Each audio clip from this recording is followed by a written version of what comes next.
Assalamualaikum warahmatullahi wabarakatuh.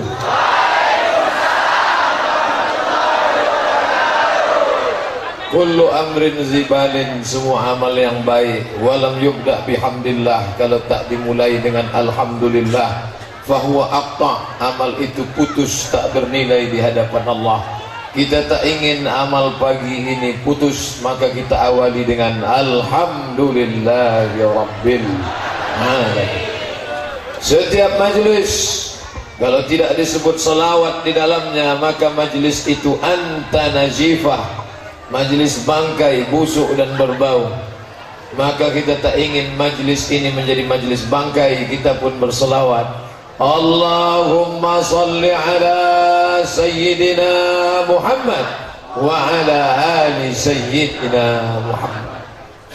Ada yang perlu diluruskan, karena kalau tidak dia akan menjadi bengkok. Pernyataan Bapak Haji Asari Tambunan, beliau memanggil saya Kiai. Kiai ini syaratnya 3. Yang pertama, punya pesantren. Saya sampai sekarang hanya mengajar di kampus, belum punya pesantren. Yang kedua, Kiai itu bisa membaca kitab kuning. Kitab saya putih semua, tak ada yang kuning. Yang ketiga, yang paling berat, syarat Kiai itu bininya 2.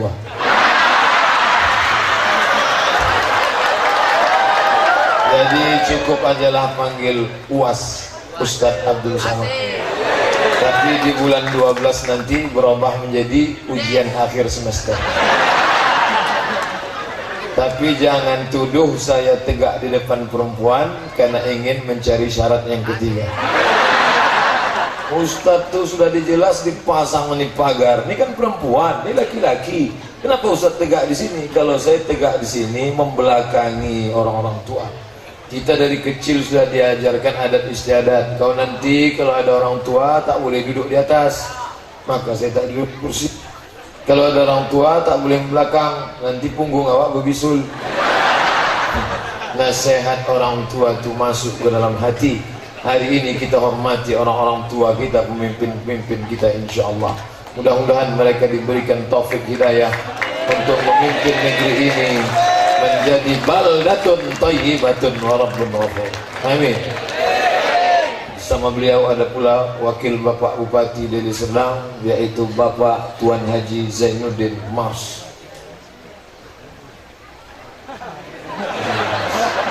Saya ada 3 Zainuddin yang saya kenal, Zainuddin MZ, Zainuddin Zaidan, Zainuddin Mars.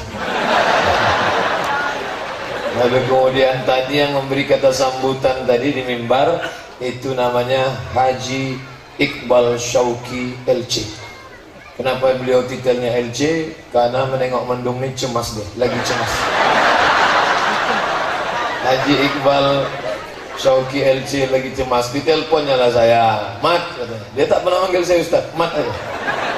Mat katanya, ya bang, abang saya dulu waktu di Mesir, Kairo. Mat, ya bang, bisa kau ceramah tempat kami? Di mana? Di masjid. Besar masjid abang tuh, sombong kali kau. Maksudnya kalau masjid itu tak muat, nanti meletup masjid itu. Nah, kata dia akhirnya, setelah mulai kau datang kemarin berapa kali, nampaknya perlu kita pindah ke tanah lapang. Tak yakin dia saya Ustaz. Inilah kalau senior-senior gitu. Ketua PPMA. Dulu kami di Mesir namanya PPMI. PPMI, Persatuan Pelajar Mahasiswa Indonesia. Sampai sini saya tengok berubah pula, Ketua PPMA. Apalah PPMA? Rupanya Persatuan Pemuda Masjid Al-Hasanah. Oh, hebat juga dia. Hari ini berkumpul. Ketua panitianya tak tanggung-tanggung, Pak Dr. Andus Zulkifli MSI. Tahu Bapak Ibu MSI? Master segala ilmu.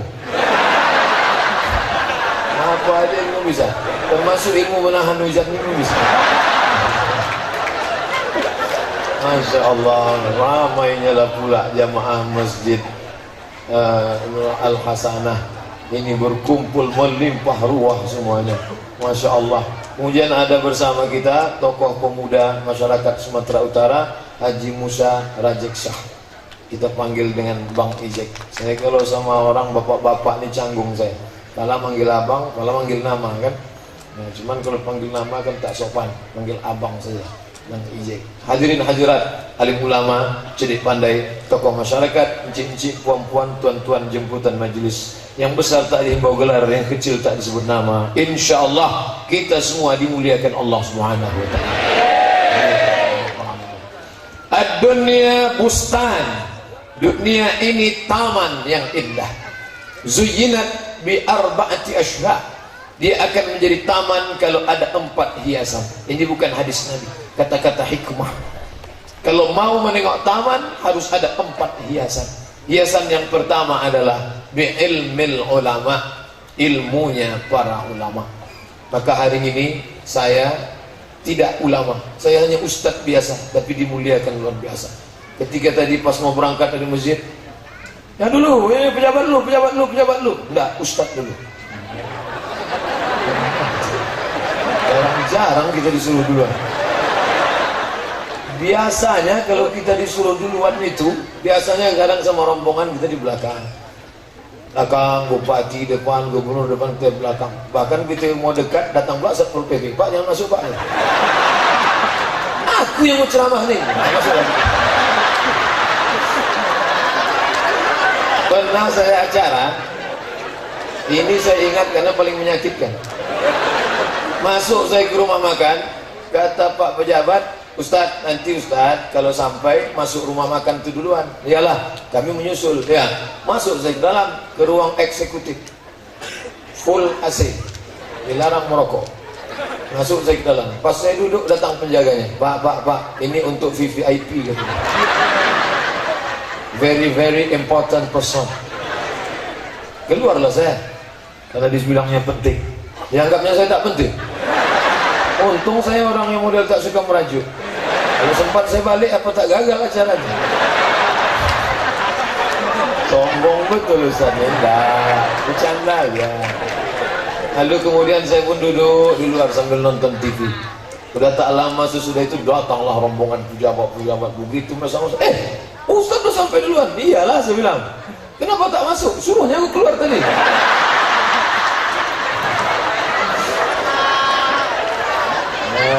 Tapi di Deli Serdang ini memang Masya Allah memuliakan negeri-negeri para ulama. Allahu Akbar. Ini Sumatera Utara, negerinya kerajaan-kerajaan yang memuliakan ulama. Ada seorang imam Masjidil Haram, namanya Syekh Ahmad Khatib Al-Minkabawi. Al-Minkabawi, Minangkabau. Syekh Ahmad Khatib Al-Minkabawi merantau ke Makkah Al-Mukarramah, hafal Al-Quran, hafal hadis, hafal mazhab Hanafi, Maliki, Syafi'i, Hambali, tapi ahli dalam bidang mazhab Syafi'i. Lalu kemudian nasibnya baik. Itulah takdir tadi. Kalau tuah ada di badan, pasir digenggam menjadi intan. Lalu kemudian menikahlah dia dengan anak saudagar kaya, namanya Syekh Saleh Al-Kurdi. Siapa namanya? Saleh Al-Kurdi. Al-Kurdi artinya orang Kurdi. Al-Iraqi orang Irak. Al-Misri orang Mesir. Al-Minkabawi orang Minangkabau. Dulu ada ulama besar dari sini namanya Syekh Husain As-Sardani. Sardani Deli Serdang. Syekh Husain Sardani ahli tamat dari Timur Tengah. Lalu kemudian Syekh Ahmad Khatib Al-Minkabawi dibawa oleh mertuanya dekat dengan sultan, dengan Syarif Makkah. Salatlah mereka. Ketika sedang salat tiba-tiba salah baca Tuan Syarif. Diluruskannya dari belakang. Ketika sudah diluruskannya bacaan, maka selesai sholat mereka berdialog, ngobrol, cerita agama. Kagumlah Syarif tadi dengan ilmu Syekh Ahmad Khatib Al-Minkabawi, diangkatlah jadi imam Masjidil Haram. Itulah orang Nusantara yang pernah jadi imam Masjidil Haram, meninggal 1916. Salah satu muridnya bernama Syekh Hasan Maksum. Syekh Hasan Maksum pulang ke Medan, diangkat menjadi mufti kerajaan Delhi.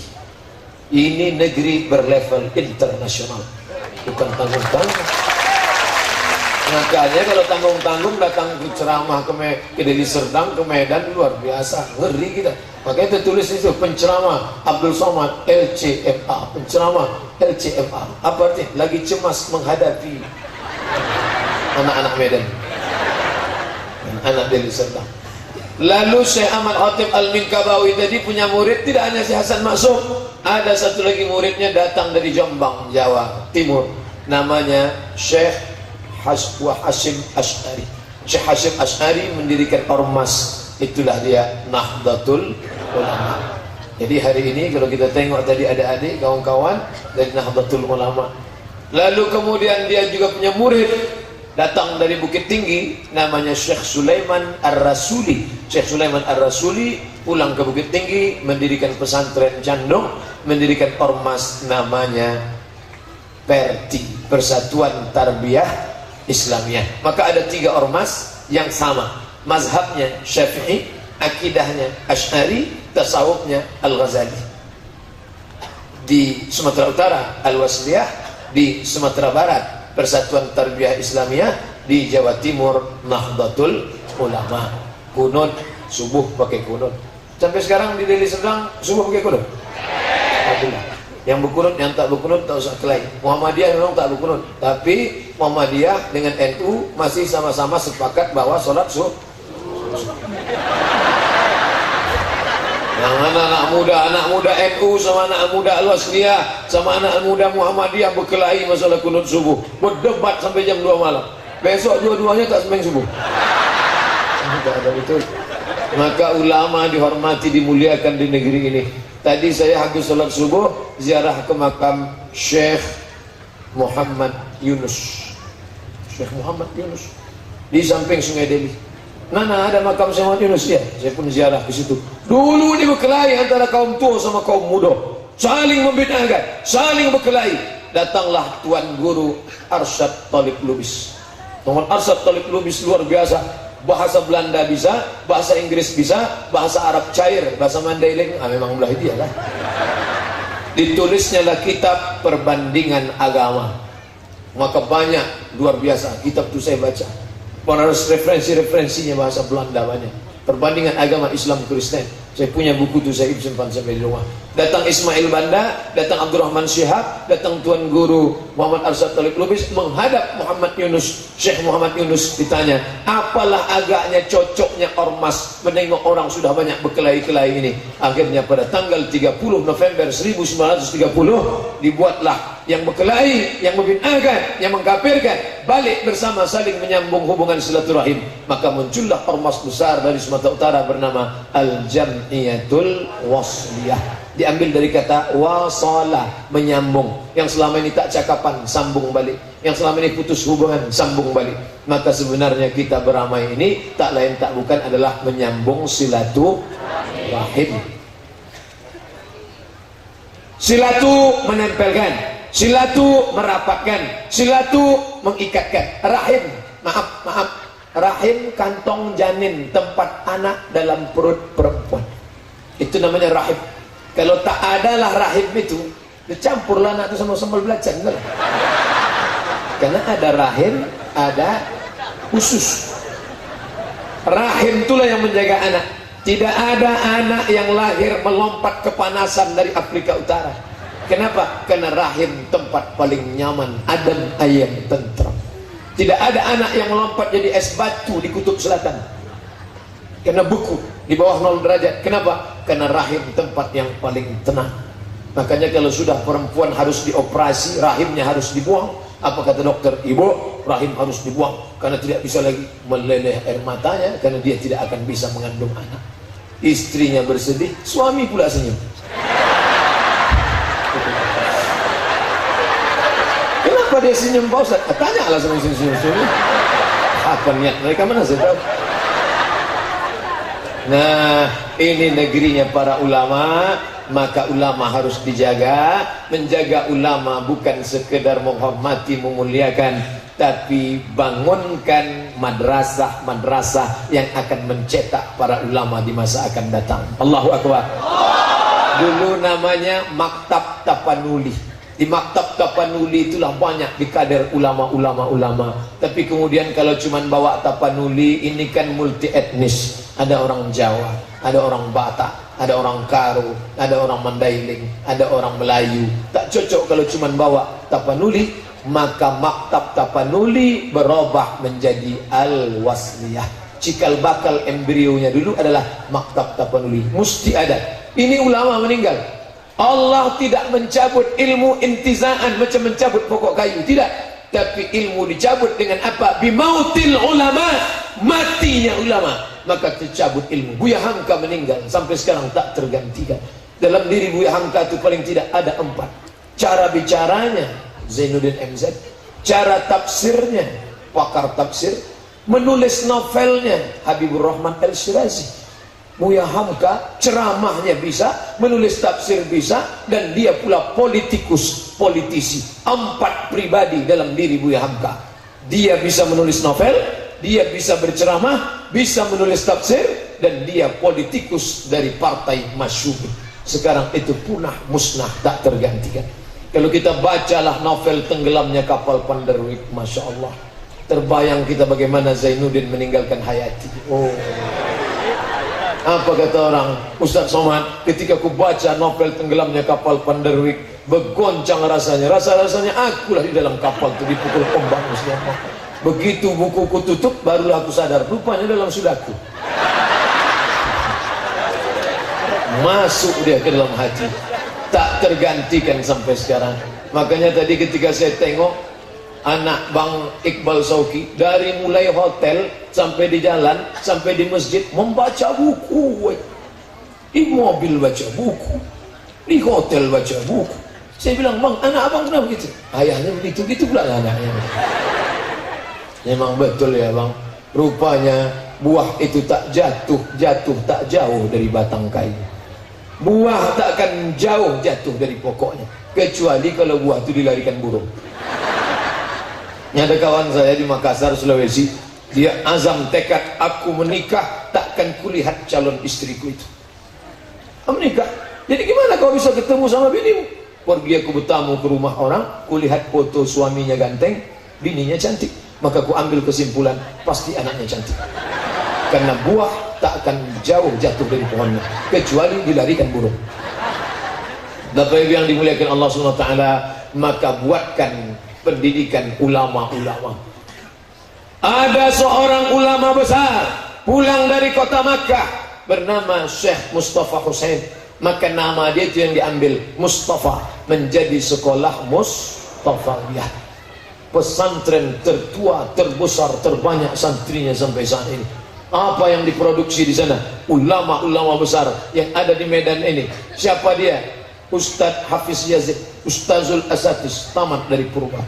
Makanya bapak-bapak ibu kalau menghormati ulama, bukan sekedar memuliakan ulama dikasih kursi, memuliakan ulama kasih air minum, memuliakan ulama diberikan mikrofon, memuliakan ulama dikasih sorban, bukan. Tapi apa? Cetak ulama-ulama di masa akan datang. Ibu-ibu siap mencetak ulama? Dari bunyinya tak yakin. Tapi insya Allah sekolahkan anak-anak kita ke lembaga, dunia akan tetap indah bi ilmil ulama, dengan ilmunya ulama. Tak cukup dengan air putih, datang teh manis.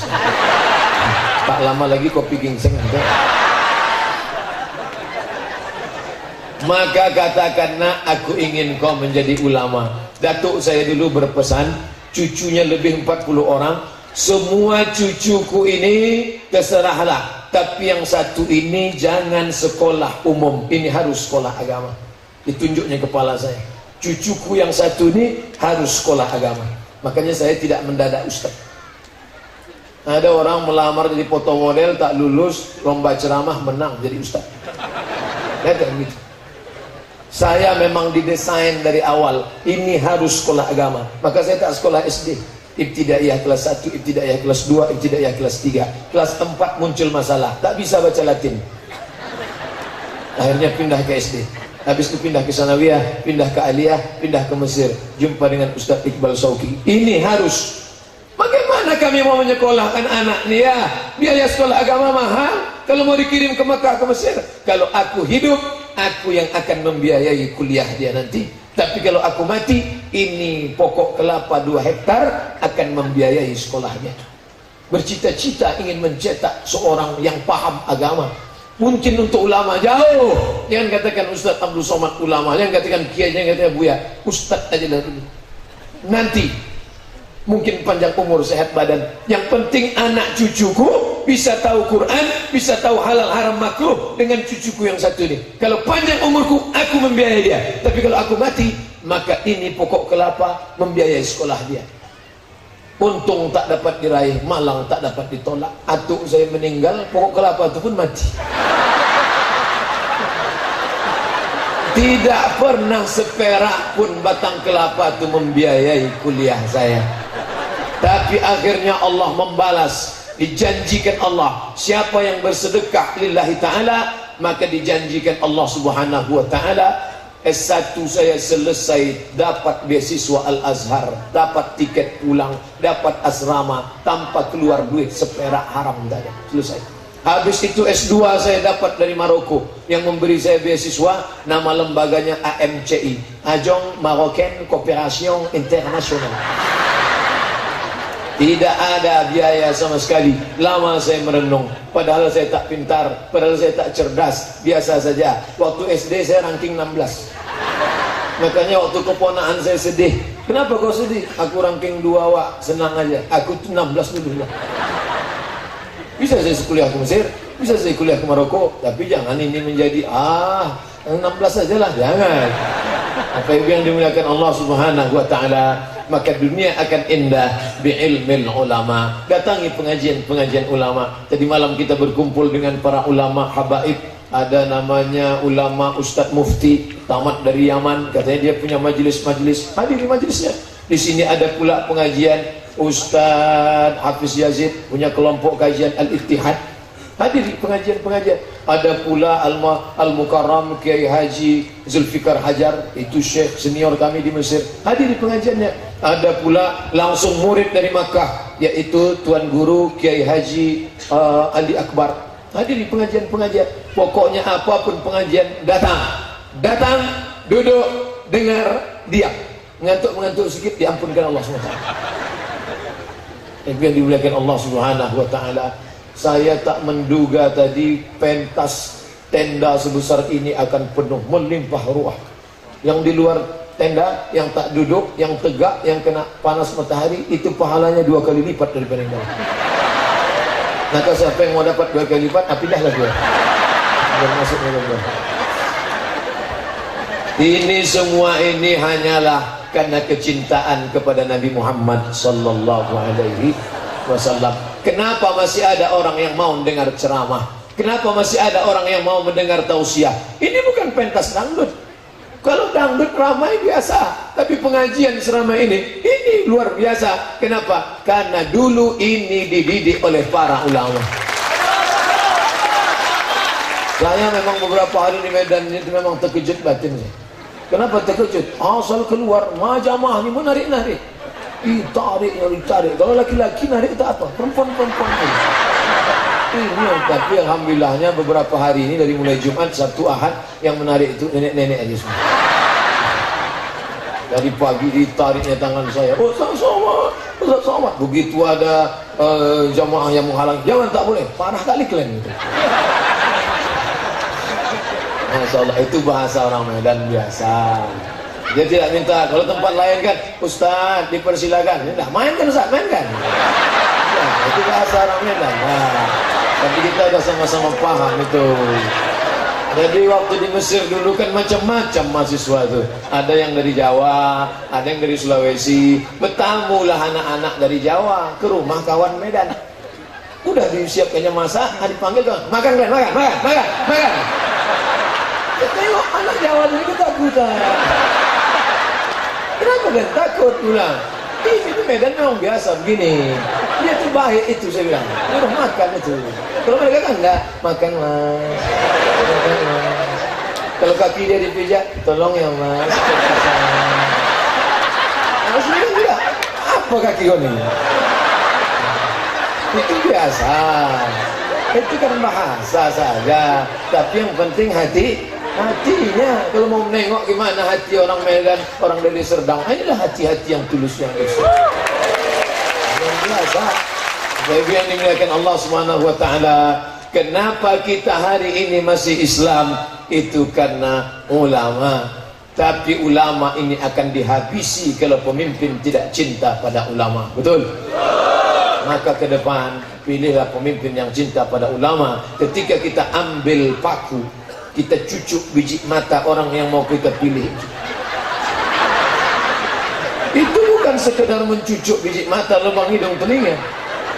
Aku Abdul Somad bersaksi atas nama Allah di hadapan Allah bahwa orang ini layak menjadi pemimpinku 5 tahun ke depan. Push. Makanya sebelum pilih itu istikharah dulu. Ibu mana yang dipilih? Ini Pak Ustaz. Kenapa itu ibu pilih? Cuma lah Pak Ustaz, asal pedamkan mata gambar dia nampak. Kenapa gambar dia nampak? Nah, tak enak saya nyebut sama Ustaz, nanti Ustaz ceramahkan. Sebut aja lah, tak apa-apa. Kenapa gambar dia selalu nampak? 4 sebabnya. Pertama, dikasihnya kami kemarin baju kaos. Habis itu gendang rebana. Kami undang dia ke masjid. Kebetulan grup mana nyanyi. Ya Dana, ya Dana, ya Dana, ya Dana, ya Dana, Dana. Turunlah Dana, turun.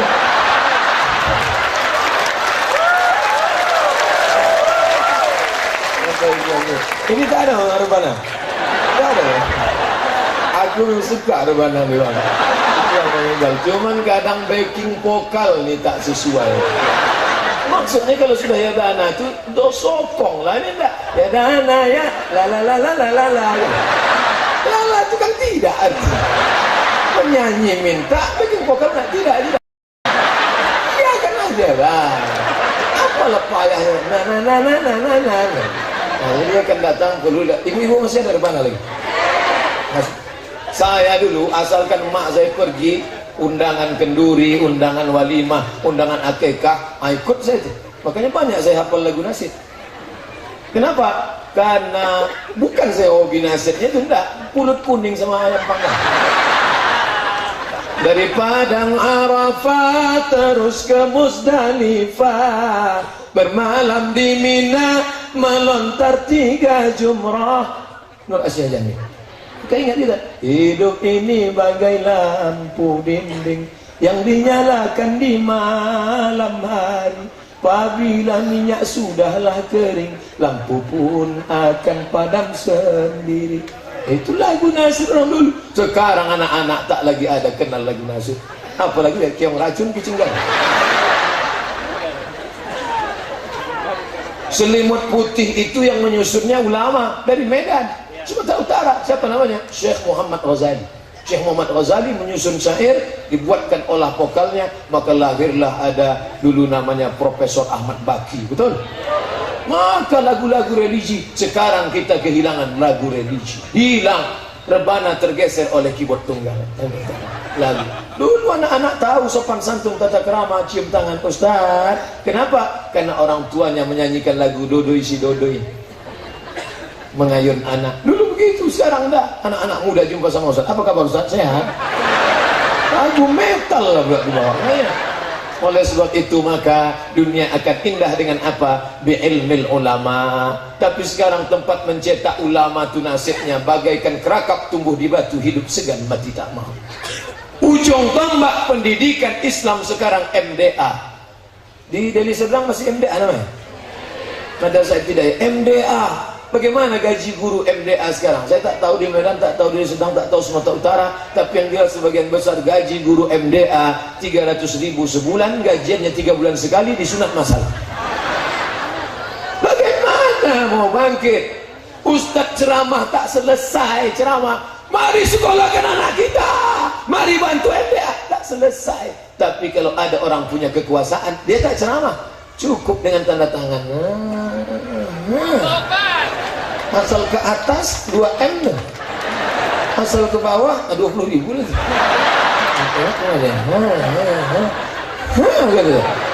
Selesai, berhenti ya dana. Begitulah kekuasaan yang hebat. Naiklah Ustaz Somad ke atas mimbar, bayarlah zakat, bayarlah zakat. Apa respon jamaah?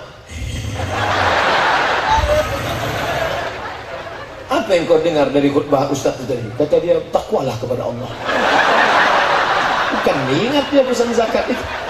Tapi ada seorang bupati di Riau, dia tak pernah ceramah, tidak pernah ceramah, tapi di kabupaten itu zakatnya peroleh 2015 10 miliar zakat. Kenapa? Dibuatnya perda, peraturan daerah, disepakati oleh anggota legislatif, usul dari bupati. Semua PNS, guru wajib bayar, potong 2,5% potong atas. Selesai. Lagi kita keluar semua. Bisa. Kenapa tidak bisa? Kalau bahasa kampungnya political will. Politik will. Will artinya keinginan, bukan wadinta idaman lain. Political will. Bisa.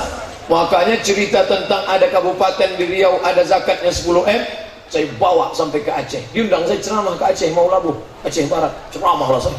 Kami di Riau ada kabupaten 10 miliar. Selesai acara, datang pengurus Bas Aceh Barat. Ustaz Somad, kami di sini 15 katanya. Rupanya orang lebih banyak pula dari awak lagi. Makanya Somad, kalau mau ceramah akan datang tanya dulu. Kalau kira-kira di situ 4M barulah pakai 10M. Tapi kalau di situ udah 15, nah diam aja lah. Buat cerita lah. Apa ibu ya? Dari Serdang berapa? Belum saya tanya lagi.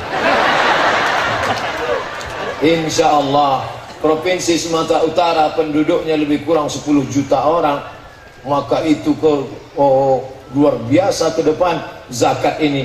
Kadang kita kasihan menengok orang di lampu merah, tolong pak, belum makan pak. Berangkat kita pagi, istrinya buta, balik kita sore, lakinya pula buta.